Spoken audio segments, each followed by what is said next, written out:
Hey guys, how's it going? Miso here, and I am back with another Maplestory 2 video about my experience leveling from 25 to 50. Now I apologize in advance about my voice. It might be a little bit weird today because I just went to my friend's house who has cats, and I'm allergic to cats unfortunately, and that really kind of alters my voice a little bit, so apologies in advance. But I'm here to talk about my leveling experience between levels 25 and 50.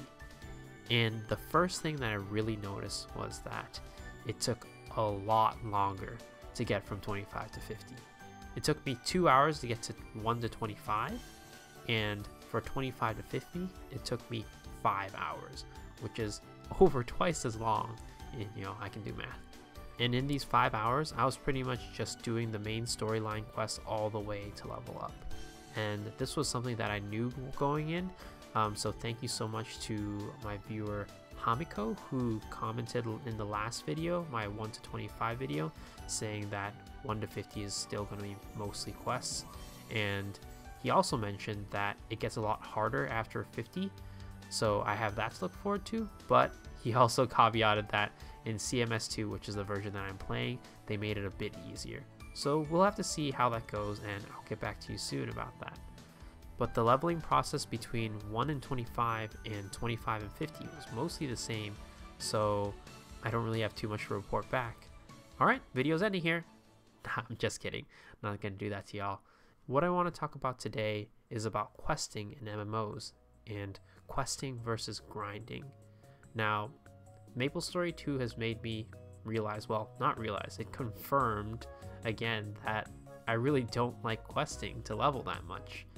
And I think it's fine for a bit, like, the first 10, 15, 20 levels, but for the first 50 levels for 8 hours, that is just a little bit too long for me. And this was something that I knew even back then when Maplestory 1, when 0 came out. When you created a 0, you basically leveled from like 100 to like 180 all through questing in the 0 zone. And you couldn't go outside of that zone to go grind, and I hated it. So as a result, I never got my 0 up to level whatever it was, 180, to get out of that questing zone because I just got bored. I play Maplestory because I like to grind, and I don't mean like spending hours and hours and hours and hours to get one level, because that's really what I don't like about grinding. But what I really like about grinding is just the process of killing monsters and gaining EXP and leveling up through that process. So like in Maplestory 1, I really like the experience of getting to 200 because I feel like I'm always gaining progress from grinding, and it's never to a point where it takes too long. Now, beyond 200 is another question though. My highest level is 217, and I think I played that character for like a year. So that's a testament to how much I hate grinding for long periods of time without getting much progress. But in addition to my dislike for questing for levels, I think there is also kind of a fundamental issue in the way Maplestory handles this process of leveling through questing. I think that the quests in Maplestory 2 are a little bit too guided. So they really draw a line for you, and they basically ask you to walk in that line and not stray off anywhere else. And what this creates is a situation where they don't allow the players to explore the world that the creators have spent so much time creating. That content was created not to just be glossed over, but to really be explored and let the players get immersed into the world around them. You can say that a lot of games have quests that are very much guided, but I think Maplestory 2 takes it to another level. Most games will guide you to the map that you need to go to complete the quest, but that's about it. Maplestory 2 does that, but also highlights the monsters that you need to kill on the map and even points you to where the closest cluster of monsters are.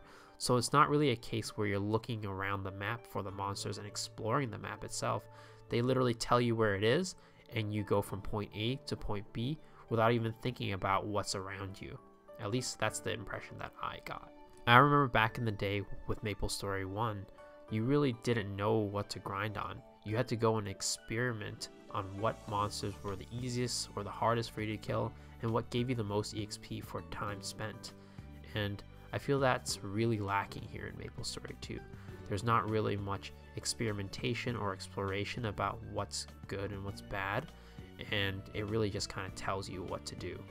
Now, you could say that Maplestory 1 now is very rigid, and it's like, oh, from 1 to 30, you're going to grind on those mixed flame golems, and then you go to Gold Beach, and then you go to here and here. But that was all kind of things that people had experimented on and figured out, and then it became more of a point A to B. And there are still alternatives that you can do, because sometimes those really popular and efficient locations are full, so you need to find an alternative grinding spot to level up, and that really isn't existent here in Maplestory 2. And I think that the best way to get a new player hooked onto a game, or rather any player, is just to let the player be immersed in your world, where they get lost in it and don't even think about the hours that are going by when they're playing. Whereas now, they're really not allowing the player to get immersed in the world and really just giving them a formula for what to do. Now, I'm not saying that, oh, you need to take out quests completely and just let players grind. No, that's kind of how Maplestory 2 was back in the day, which I really didn't like. I really want the game to kind of find a happy medium where you can level efficiently, both by questing and grinding, and neither one is really that much better than the other. And in addition to that, I would like them to make it so that the quests aren't so rigid and really lets the player explore a little bit more. So maybe even just as little as taking out the part that tells you where the monsters are in the map. I think that could go a long way, just so that the players are allowed to explore the map and find out where the monsters are that they need to kill. But that's just my 2 cents, and definitely my own opinion, and you're free to have your own. So let me know what you think. Let me know if you agree with me. Let me know if you disagree with me. Let me know if you have any ways that you think that Nexon can fix these issues or make them a little bit more fun to interact with. As always, leave a like, leave a comment, and subscribe if you'd like to see more of this Maplestory 2 content. Until next time, guys. Peace.